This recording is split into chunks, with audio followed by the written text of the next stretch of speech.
Bienvenidos, estudiantes de la Tecnicatura Universitaria en Organización de Empresas Agropecuarias, a un nuevo video de la cátedra Elementos Básicos de Matemática Aplicada. Hoy vamos a repasar algunos conceptos de estadística descriptiva, como las nociones de población, muestra y unidad muestral. Además, recordaremos qué son las variables estadísticas, cómo se clasifican y cuáles son los tipos de estudios estadísticos que nos permiten obtener los valores de una variable. Para comenzar, recordemos que una variable estadística es una característica, propiedad o atributo que varía entre los elementos de una población. Para clasificarla, debemos considerar los diferentes valores que puede tomar. Por ejemplo, las variables cuantitativas continuas son aquellas que provienen de procesos de medición y cuyas observaciones son números reales, lo que permite que tengan partes decimales o fraccionarias. Al estudiar estas variables, podemos dividirlas en dos grandes grupos. El primero incluye aquellas que son magnitudes físicas, como la masa, el tiempo, el volumen, la capacidad, la longitud, entre otras, y se expresan mediante un número y una unidad de medida. El segundo grupo corresponde a aquellas que resultan de establecer relaciones entre dos cantidades, como los porcentajes, razones, tasas e índices. Entonces, para identificar fácilmente las variables de este tipo, solo debemos analizar si sus observaciones pueden expresarse como números con decimales o una unidad de medida.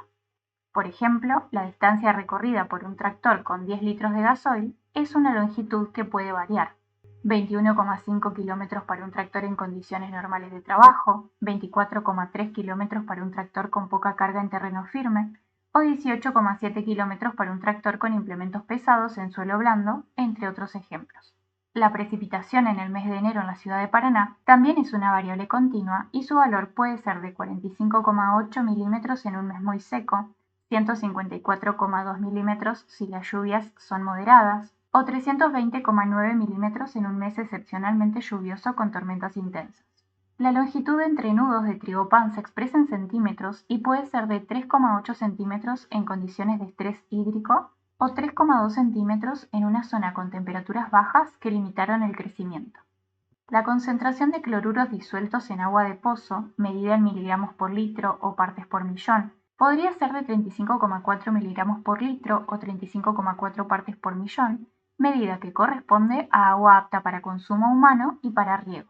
El rendimiento de sorgo granífero, expresado en unidades de masa por unidad de área, como kilogramos por hectárea, quintales por hectárea o toneladas por hectárea, podría ser, por ejemplo, de 6.200 kilogramos por hectárea en condiciones de manejo adecuado y clima favorable. En cuanto a la masa, comúnmente llamada peso de cerdos a faena, un valor típico de faena en sistemas comerciales podría ser de 105,3 kilogramos. La distancia entre surcos en el cultivo de soja puede variar dependiendo de la estrategia de manejo. 35 centímetros para favorecer la cobertura del suelo con surcos estrechos, 70 centímetros en planteos con labranza convencional o 19,8 centímetros en líneas muy juntas para maximizar la competencia con maleza. El periodo de tiempo de emergencia floración de los híbridos de girasol varía entre ciclos cortos, de 52,3 días en condiciones óptimas, hasta ciclos más largos, de 72,1 días en condiciones de baja temperatura o limitaciones nutricionales. La temperatura media mensual durante el ciclo de cultivo de trigo también cambia dependiendo de la etapa del cultivo, desde 9,8 grados centígrados en un mes frío, típico de la etapa inicial en zonas templadas, a 21,1 grados centígrados en un mes cálido durante la maduración o en siembras tardías. Por último, la masa de materia seca de un pastizal natural, medida en kilogramos o toneladas por hectárea, puede variar desde 1.200 kilogramos por hectárea en un pastizal con baja disponibilidad de nutrientes y condiciones desfavorables, hasta 6.500 kilogramos por hectárea en un pastizal bien conservado con alta densidad de especies forrajeras y riego. Por su parte, las variables cuantitativas discretas surgen de procesos de conteo y sus observaciones son números estrictamente enteros, es decir, que no admiten partes decimales ni fraccionarias. Algunos ejemplos de este tipo de variables son el número de chauchas por planta de soja, que puede variar desde un mínimo de 14 chauchas por planta en una planta con bajo rendimiento debido a limitaciones nutricionales o estrés hídrico, hasta un máximo de 30 chauchas por planta cuando la planta es muy productiva en un sistema con excelente fertilización y riego adecuado. El número de plantas de avena por metro cuadrado, que puede ir desde una densidad baja de 100 plantas por metro cuadrado, producto de un menor rendimiento o de germinación o espacio limitado, hasta una densidad alta de 300 plantas por metro cuadrado cuando se busca maximizar la cobertura del suelo en terrenos adecuados. Otros ejemplos de variables cuantitativas discretas incluyen el número de empresas agropecuarias que reciben asesoramiento profesional y la cantidad de vacas en ordeñe por tambo en esta provincia. Ahora bien, cuando la variable estadística no puede expresarse de manera numérica, se trata de una variable cualitativa. Este es el caso de la variable tipo de plaga identificada en cultivos de Entre Ríos, cuyas observaciones pueden ser pulgones, orugas, chinches, como por ejemplo la chinche verde, polillas, moscas o gusanos, como por ejemplo el gusano blanco, que es la larva del bicho torito. En este caso, estamos frente a una variable cualitativa nominal, ya que sus observaciones no son numéricas y no tienen un orden natural.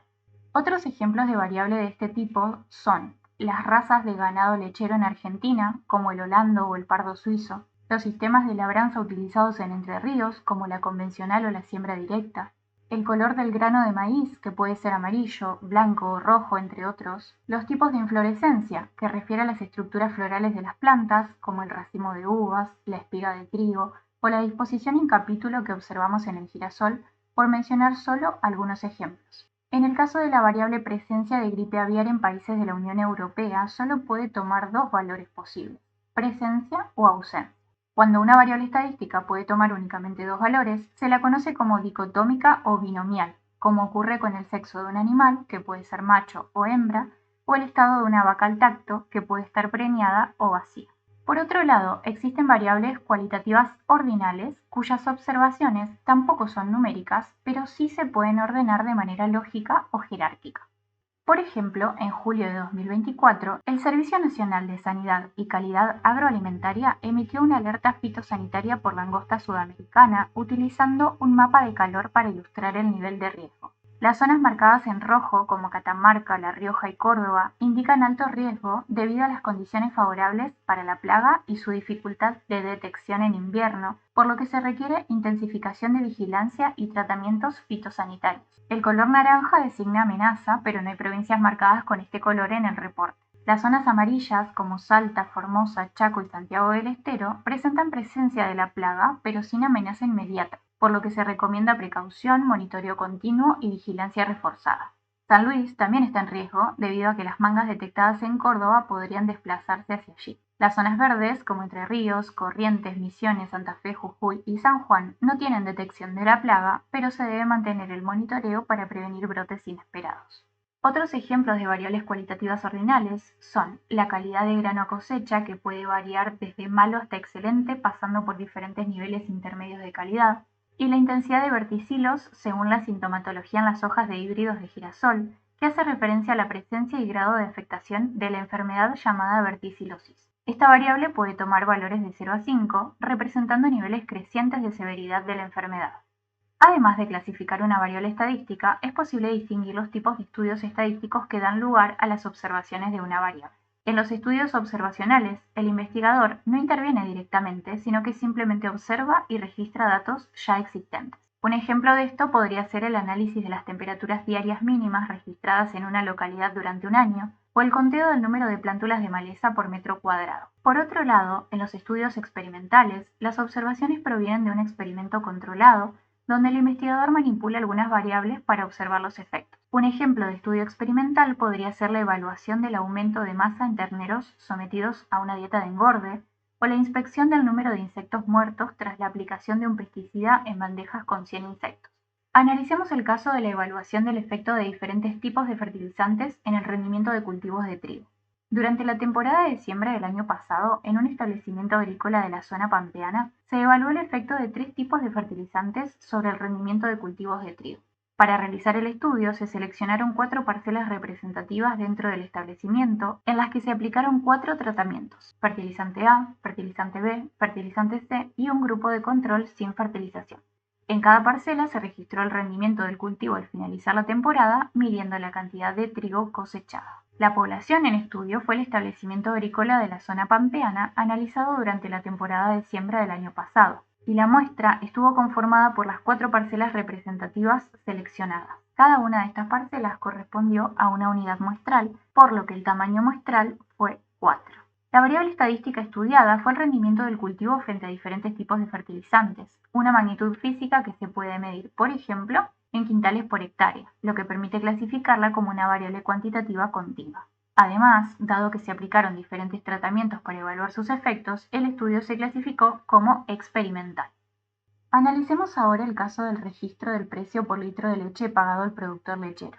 Durante el último verano, en la Mesopotamia argentina, se registró el precio por litro de leche que se pagó a los productores lecheros de la región durante esa temporada. Para recopilar los datos, se implementó una encuesta dirigida a 150 productores de Entre Ríos y 100 productores de Corrientes. En este estudio, la población en análisis fueron los productores lecheros de la Mesopotamia argentina durante el último verano, mientras que la muestra estuvo conformada por productores de Entre Ríos y Corrientes. Cada productor lechero fue una unidad muestral y el tamaño total de la muestra fue de 250 unidades muestrales, 150 de Entre Ríos y 100 de Corrientes.